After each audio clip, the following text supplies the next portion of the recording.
Hey everybody, just wanted to talk to you about turning the boat. So I'm going to use a little bit of marker and whiteboard to represent what I'm talking about.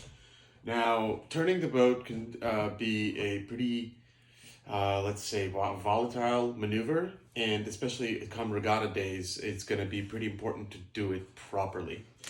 Now, our standard 8, if you kind of look it up like this, it has, four oars on each side, right? And if you see it, this is the bow ball, this is where the coxswain sits. Hello, coxswain, hi. And then these are all the seats, right? Now, if you want to turn the boat this way, there are a few pivot points. If you use what I've seen a lot of crews do, and I really don't like this is what we're going to avoid, is all rowing on one side, especially for novice. This creates a lot of volatility. You don't want to do that, okay? So, but it does give you a very tight, small turning radius, okay? So we don't want to do all on one side. Now, when we just have 1 or 3 row without anybody holding, and I'll go over that if you have not done that. So they row. What this does is actually do forward and turn momentum, okay? So if there's stuff ahead of you here, like an island or a boat or anything like that, then you are actually going to take this bow ball closer to it while turning. Okay, so consider that. If you have plenty of room, it's no problem. If you want to do a nice smooth turn while moving forward, it's no big deal. Now, if you have stuff and you don't have room and you want to do a quick turn within a certain small space, which is what we want most of the time in river traffic, you'll want to do what's called hold here. By holding the water, okay, the oar is placed inside the water squared, and that creates a pivot point right here. That way, when these guys start applying power, all the boat does is move this way, because it's not going to be propelled forward because these act as brakes, if that makes sense, okay? So that makes it a little bit more narrow. If you want to be super tight, and we're going to practice this in a couple of weeks, especially with the 1F and novices. If you want to be super tight, you're going to actually have what's called backing, and that's where the rowers here, right, if you want to turn this way continually, start pushing away by holding. So they'll hold water just like I described previously. They'll put the blade inside square and they'll actually push away. What this actually does is start pushing the boat this way.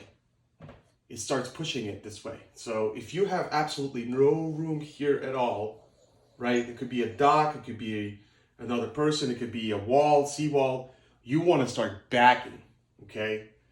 If both of these back, say let's stern pair back or stern 4 backs, then the boat goes the opposite way, just like opposite of rowing. So that's pretty self-explanatory. But if they want back, it goes this way.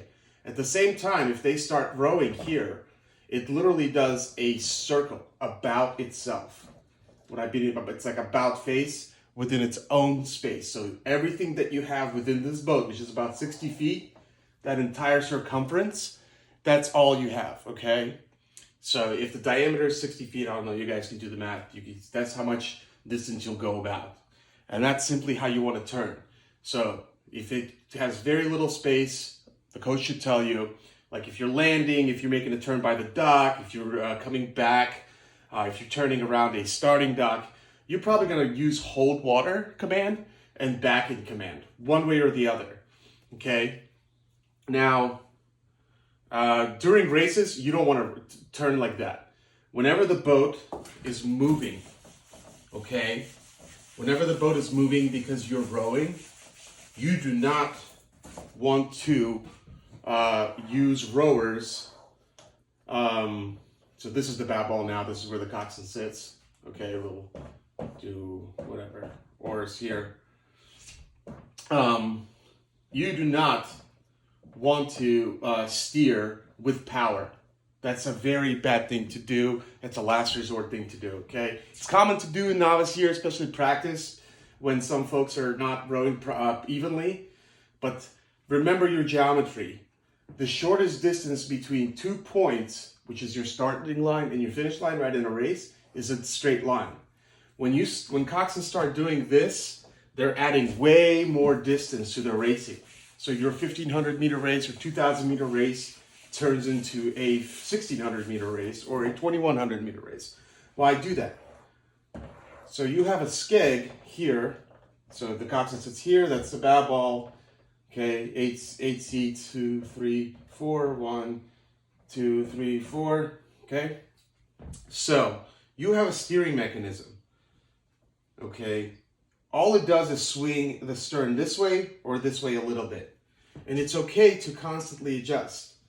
Okay, from the top, it's a string that goes all the way up to this little thing that underneath goes there, and this string comes across. We'll put a tape in there that indicates there these little black little handles that you can use. Always have one hand at least on one. 2 hands if you can, just for good practice.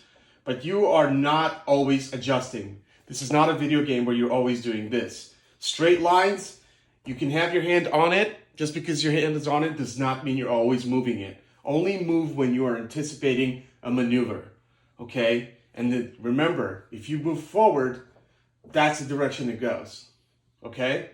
Whatever the forward is, that's gonna go.